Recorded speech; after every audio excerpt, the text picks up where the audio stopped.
Your hands are bound behind your back with a rope that smells like old canvas and something else. Something you cannot name but your body recognizes. Your nostrils flare. Your jaw tightens. A blindfold, thick and black, presses against your eyelids so completely that you cannot tell if your eyes are open or closed. You try both. No difference. Someone grabs your left elbow, not rough, not gentle, precise. The grip of a man who has done this many times. You hear shuffling ahead, leather soles on stone floor. At least 6 other men, maybe 8. You're not the only one, and that should comfort you. But it does not. It makes it worse. A door closes behind you. The air changes, cooler, older. The smell of beeswax candles reaches you before the heat of them does. And when you finally feel that warmth on your face, you know you are standing close to an altar you cannot see. A voice, low and measured, like a man reciting something he has memorized for 30 years. You stand at the threshold. Your heart rate climbs. Your shirt is damp at the collar. Before you cross it, you must understand. What happens inside this room? Every hidden level of what you are about to enter, every secret sworn tonight under this blood pact, belongs to the brotherhood until your last breath. Blood pact. There it is. The phrase your recruiter used like it was nothing, like it was the name of a neighborhood bar. You nod because you do not trust your voice. The rope tightens slightly, then releases. Good, the voice says. Then let us begin your life inside the craft. It started 11 months ago on a Tuesday, which is the most embarrassingly ordinary detail of all this. Not a full moon, not a storm, a Tuesday. In November, with a cold drizzle coming off the river and you sitting alone at a bar you had been going to for 6 years without ever making a single friend inside it. The man who sat next to you ordered a whiskey with no ice. He was somewhere between 50 and 60, wore a navy suit that fit him the way suits fit men who have been fitted for them their whole lives, and he did not try to talk to you immediately. He just sat there and drank and watched the game like he had nowhere better to be. That was the first trick, making you believe you were choosing him. Eventually you talked. He asked what you did. You told him. He listened without checking his phone once, which at that point in your life felt so unusual, it was almost disorienting. He asked follow-up questions, real ones, not the social maintenance questions people ask when they are waiting for their turn to speak. His name was Gerald, or that is what he told you. You had been laid off 4 months prior. Your apartment lease was up in 6 weeks. The woman you had been with for 2 years had not left you dramatically. She had simply, gradually, stopped being there until one morning you woke up and the closet on her side was empty, and there was no note because there was nothing left to say. You had been eating dinner alone every night for so long that you had stopped setting a plate and just ate standing over the sink. Gerald did not know any of this, but somehow, talking to him, you told him all of it. You need a place to belong, he said. Not as a question. As a fact, delivered the way a doctor reads a chart.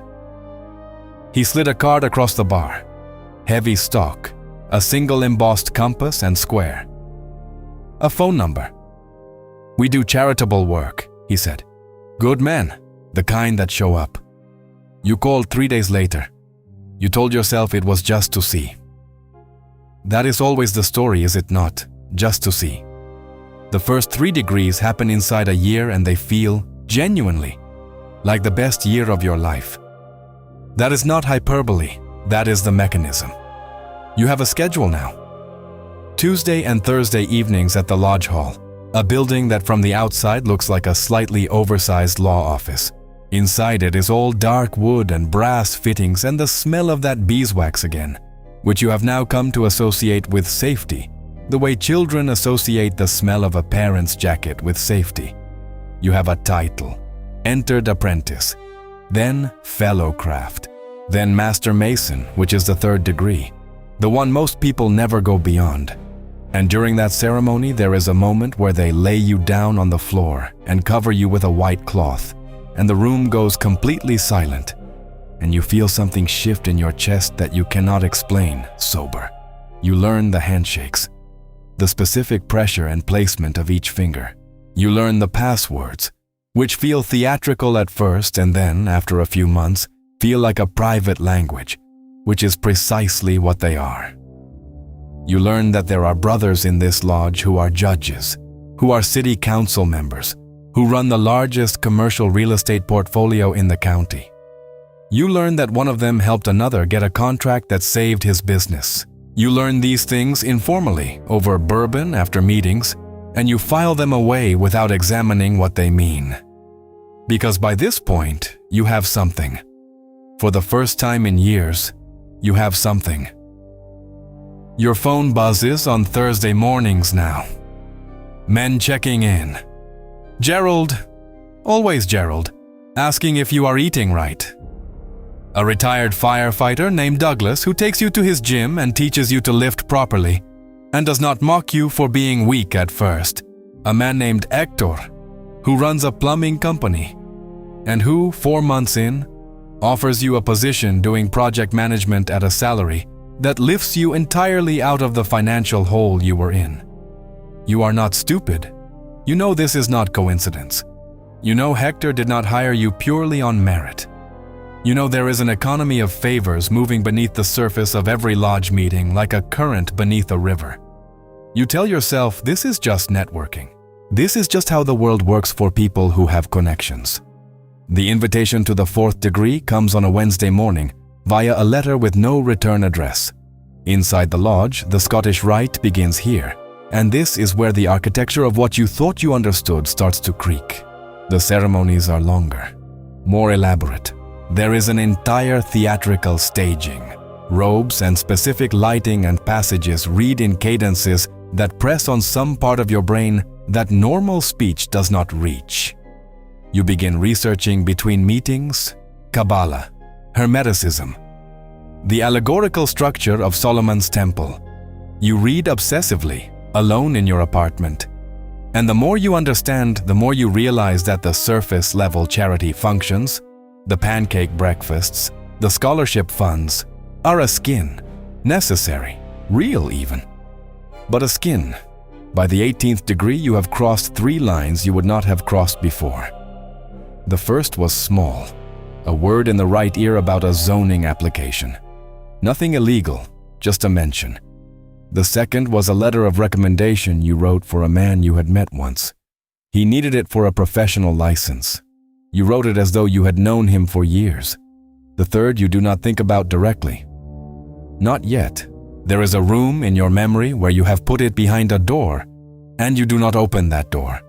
By the 21st degree, Gerald sits across from you in a private room off the main hall and slides a manila envelope across the table and says, "You are being considered for advancement, but we need to know you are truly with us." Inside the envelope are 3 photographs: a city commissioner, a federal judge, a man you do not recognize but whose face you will remember for the rest of your life. "Study those," Gerald says. "Understand what they mean." You study them, and you begin to understand what this is.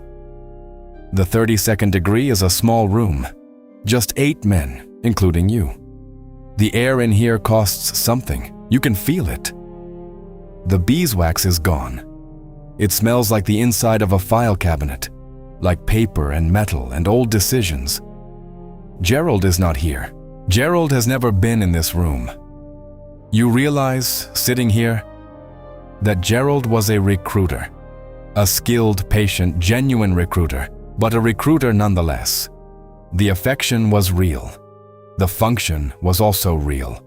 Both things are true. That is the cruelest part. The man at the head of the table is named something you are not allowed to write down. He is 71 years old. He controls, through interlocking directorates and untraceable shell entities, more than 40% of the developable land in the metropolitan area. He has a foundation. He gives to hospitals. He was photographed shaking hands with 3 different presidents. He explains to you in a voice that is almost kind how the network operates. The photographs in the envelope were not information. They were an audition. By receiving them, by studying them, by not walking out of Gerald's office and going to the police, you became part of the chain of custody. You are now, on paper that does not technically exist, implicated. The commissioner in the photograph has been managing the disbursement of city contracts according to a schedule determined, ultimately, by the man at the head of this table for 11 years. The federal judge has been recusing himself from certain cases and ruling on others according to guidance he receives through a series of intermediaries, the last of which is a man you have had dinner with 6 times. The man you did not recognize had been going to expose all of this, and then he stopped being someone who was going to do that. You sit with that sentence. You sit with it until its full weight settles through your sternum and into the floor beneath your feet.